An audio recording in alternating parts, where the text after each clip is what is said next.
بسم اللہ الرحمن الرحیم۔ اسرائیل نے دوحہ میں حماس کی قیادت کو نشانہ بنانے کے لیے جو فضائی حملہ کیا تھا، اس کارروائی کو قمۃ النار یعنی آگ کی چوٹی کا نام دیا گیا تھا۔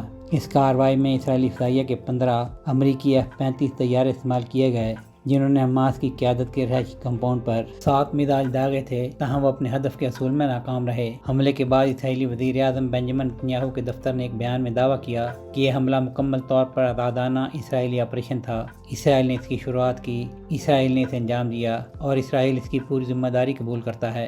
حملے کے کچھ گھنٹے بعد اپنے ٹروتھ سوشل پر ایک وضاحتی پوسٹ میں ڈونلڈ ٹرمپ نے کہا کہ حملہ نتنیاہو کا فیصلہ تھا، یہ میری طرف سے کیا گیا فیصلہ نہیں تھا۔ جیسے ہی انہیں حملے کی اطلاع ملی، انہوں نے فوری طور پر امریکی خصوصی ایلچی اسٹیو ویٹکوف کو قطر کو مسلح کرنے کی ہدایت کی، لیکن یہ اطلاع بہت دیر سے کی گئی۔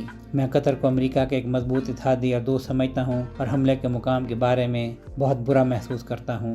امریکی صدر نے مزید کہا کہ انہوں نے قطر کے رہنماؤں کو یقین دلایا ہے ان کی سرزمین پر دوبارہ ایسا کچھ نہیں ہوگا۔ انہوں نے یہ بھی کہا کہ قطر کے اندر یک طرفہ بمباری، جو کہ خود مختار ملک امریکہ کا قریبی اتحادی ہے اور بہت محنت اور بہادری سے ہمارے ساتھ امن کے لیے خطرہ مول لے رہا ہے، اسرائیل یا امریکہ کے مقاصد کو آگے نہیں بڑھاتا۔ تاہم حماس کو ختم کرنا، جس نے غزہ میں رہنے والوں کی مصیبتوں سے فائدہ اٹھایا ہے، ایک قابل مقصد ہے۔ ادھر حماس کے مطابق اسرائیلی حملے میں شہید ہونے والوں میں حمام الحیہ چیف مذاکرات کا بیٹا، جہاد العباد الحیہ کے دفتر کے ڈائریکٹر عبداللہ عبدالواحد، مومن حسونہ، احمد المملوک اور قطری داخلی سیکورٹی فورسز کے کارپورل بدر سعد محمد عبدالحمیدی شامل ہیں۔ حماس نے اپنے تازہ بیان میں کہا ہے کہ یہ حملہ اس بات کی توثیق کرتا ہے کہ نتنیاہو اور ان کی حکومت امن کے لیے کسی معاہدے تک نہیں پہنچنا چاہتے، جبکہ ایک سینئر اسرائیلی اہلکار نے میڈیا کو بتایا ہے کہ دوحہ حملے میں 2 افراد بنیادی ہدف تھے، جن میں خلیل الحیہ کے ساتھ ساتھ مغربی کنارے کے جلا وطن رہنما